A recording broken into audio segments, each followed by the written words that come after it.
Okay, folks, instant reactions from Tennessee, South Carolina. First and foremost, great to get a win.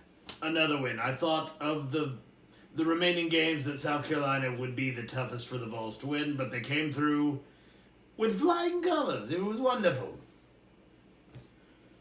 But the officiating. I know I griped about it last week, and people might say, well, you lost, so you're making excuses. And this week we won, so I'm a bad winner? I don't know. But the officiating is dangerously atrocious. Okay, setting aside the Daryl Middleton, targeting call on Helinski that I don't know where you can hit a quarterback anymore. You can't go high, you can't go low. It's like the world's smallest strike zone where you can actually sack the guy. And then Jeremy Pruitt, he gets a 15-yarder tacked onto that for, as he said, just asking what the guy is supposed to do to not get a penalty. Because apparently coaches don't understand it either. So you leave that aside. That's one bad call. That happens. That could go either way. Then you get into the second half there, and there's a head-to-head late hit on Bird that should have been called. There's a obvious blatant face mask right in front of the official that should have been called. There's a bad hit on Garantano that looked to be late, looked to be a little high. He broke his wrist on the play. And then at the other end of that very same play, there's a late hit on Jennings. That also, it could have been called targeting too. I don't understand. There's terrible inconsistency. But big ups to the fans tonight. We should be thanking the officials because the horrendousness of their calls woke up the crowd. People have been divided in Vol Nation. Should Garantano start? Should he be benched? The whole thing at Alabama with going rogue. Should it have been Shrout from the get-go? What's going on with Mauer's head? All kinds of craziness that has, is Pruitt the guy? Is Pruitt not the guy? All sorts of stuff that has put Vol Nation at odds with one another. But tonight we were all united in denouncing the incompetence of the officials on the field. And also, big ups to whoever was running the Vols Jumbotron tonight. Usually, Tennessee admin and event staff, they try to stay above the fray, which I've never understood. If there's a play that's the least bit controversial, don't plan on getting that sucker on the Jumbotron. It won't happen. They won't show it. They don't want to rile the crowd up. But the hit on Bird that I referenced, they showed that about 10 times in a row. And the crowd got more and more heated every single time they showed it. And then, meaningfully, they cut to a couple of fans who were wearing referee shirts and dressed as clowns, which I thought was appropriate and hilarious. I'm sure, UT will either fire the person who did it, or we'll get a stern letter from the SEC saying, you should not make fun of the officials no matter how blind and stupid they are. But, whoever you are, Jumbotron guy, the Volok's in your corner. Expect big things to start happening for you. And I don't know why other SEC schools, they do this all the time. If there's a play, it's borderline, they show it over and over and over again, even without it going to an official review. And another dimension of the officials that was so bad, South Carolina had the ball a lot deep in Tennessee territory, and 2 or 3 times they called touchdowns on plays that weren't even close. I think it's a cop-out. I think they were calling the scoring play knowing that all scoring plays are reviewed, and knowing that if they got the call wrong, they would get bailed out instead of just calling what they saw in front of them with their own eyes. It was ridiculous. I don't get it, but you should call what you see. That's the whole point of being a referee.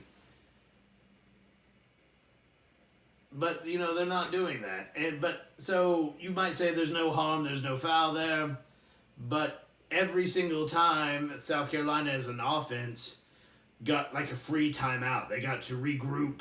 They got to huddle up, decide what they were going to do next. One of these even happened at the very end of the half. There were like 12 seconds left. They call a touchdown. They stop the clock on a running play. I mean, South Carolina took a timeout anyway. They had all three. It probably didn't matter. But, it might have. With 12 seconds left in a half or a game, you just called touchdown for the heck of it, and then you go to replay and see that the guy was actually stopped a half yard short of the goal line. It's bad, bad stuff, and the SEC office has got to do something about it, because I don't think that Tennessee games are the only ones that are being called badly. It seems to be fairly universal across the conference, and you're going to have to do something. There is too much at stake for the players, for the coaches. There are billions of dollars wrapped up in this enterprise, and you're going to let the game hinge on some very, very poor officiating. I'm not even talking about plays like holding. You could call holding on every play. We know this. We're talking about these rules that were seemingly put in place for the safety of the players, and it's being called woefully inconsistently. Terribly inconsistently. One man's targeting is another man's no call. It's sad, it's terrible. But I don't want to take any more away from the Vols win by talking about the officiating. It is what it is, and the Vols were able to overcome it. Like I said, it woke up the crowd. The crowd was into it the rest of the game. The Vols seemed to feed off of it. The defense played lights out. Lights out. No scoring in the second half for South Carolina. None. You cannot have it. The offense played clean. It didn't matter who was quarterback. We started with Jennings in the Wildcat. Shrout got in there. Garantano got in there. He got hurt. Shrout came back. Finished strong. It didn't seem to matter who was in. The offensive line was getting pushed. They protected well. And speaking of Jennings was a beast. A beast. 174 receiving yards and 2 touchdowns. That's a ridiculous line. I don't care who you are. That kid's going to get a shot at playing on Sundays next year. And Callaway, too. Callaway returned a punt for a touchdown. He caught another one. And, just as a thumb in the eye to the officials, they did call a late hit at the end of that touchdown on Callaway.